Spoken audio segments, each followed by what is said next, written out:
O kayo po ba mga bossing ko ay nag-iisip sa ngayon, kahit anong araw na mapapanood nyo ito at ibig nyo po itong gawin, ay siya ay lumarga po kayo. Dahil maaaring dito po kayo susuwertihin mga bossing. Ngayon pa mga bossing, ano po ba ito? O di syempre, ito po ay luya na patuyo na.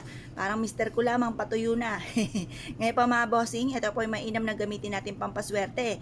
Alam niyo po ba mga bossing ko na ang luya ay mentras po natutuyo, ay mentras po ang swerte ang dulot po nito.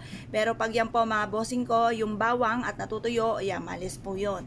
Kaya kailangan po mga bossing ko, kapag po bawang ay natuyo, ay itapon nyo na. Dahil marami na yung mga nahigop na negatibong enerhiya. Pero kapag gantong natutuyo ang ati pong luya, mga bossing ko, ay mas mainam po ito. Dahil ito po ay masigit na makaka-attract naman ng swerte. Ngayon po mga bossing, ganito lang ang inyong gagawin. Basta kayo po ay positive lamang. Ito po ay makakahakot na napakaraming swerte tagumpay sa buhay. Proven po ito mga bossing. Ang gagawin nyo lamang ay ganire.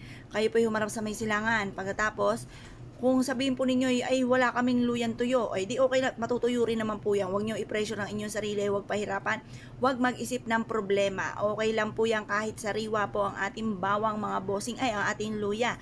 Dahil ang luya natin mentras natutuyo, ayan po ay sariwa, pero darating po yan sa pagkatuyo. Ayan. Ngayon po, mentras po yung natutuyo, mentras na napakaswerte. Ang luya natin mga bossing ko ay nagtataboy ng mga kamalasan at tutulungan ka nito na higit ka maka-attract ng swerte lalo na sa pera. Kaya gawin nyo po ito mga bossing ko sa ati pong luya. Ang luya mga bossing ko ay ibulong nyo ng temtim na mula sa puso. Halimbawa kayo po hirap makaipon. Sa aking sipag at tiyaga, ako'y makakaipon ng maraming pera at makakapundar ako na napakarami. Matutupad lahat ang mga pangarap ko sa aking pong buhay. Ganoon po ang pag-wish mga bossing. Direct to the point, walang gamit na sana. At pagkatapos, ito pa mga bossing ko, mag-wish ka na ng todo-todo. Wala pong masama, wala pong bayad ang mag-wish ng todo-todo. Wala pong maniningil sa inyo pagtapos yung mag-wish ng kayo ay may utang dahil labis-labis ang inyo pang mga wishes. Walang ganon, kaya mas mainam ito-todo na.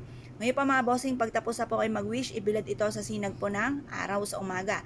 Hanggang alas 8, kaya gumawa po kayo ng alas 7 or kaya po ay 6:30. Ibibilad hanggang alas 8 at pagkatapos pwede nyo itong gamiting amulet mga bossing. Marami kayong pwedeng gawin. Pwede nyo itong ilagay sa ilalim ng inyo pong unan or kaya po ilagay sa inyo pong bag, bitbitin kahit saan kayo magtungo. Pwede rin naman po na lagyan nyo po ito ng ribbon na pula at isabit nyo po ito mga bossing ko sa may pintuan ng inyo pong main door at makakatulong po ito upang sa ganon kayo po higit na makatrak ng swerte at hindi po kayo malasin sa inyo pong buhay.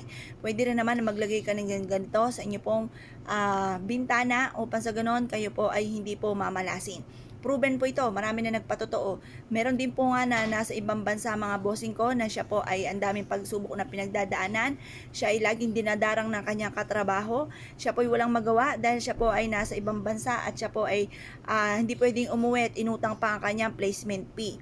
Ngayon pa mga bossing, sabi ko po sa kanya, isubukan niya na magputol ng isang maliit na bawang at na luya at ilagay po ito sa kanya pong bulsa at ito po idalhin sa kanya pong trabaho. At yun po ay walang kabog-abog, ay tuwan-tuwa po siya at yung mga taong toxic sa buhay po niya ay nilayuan po siya. Isa po yan sa mga halimbawa mga bossing.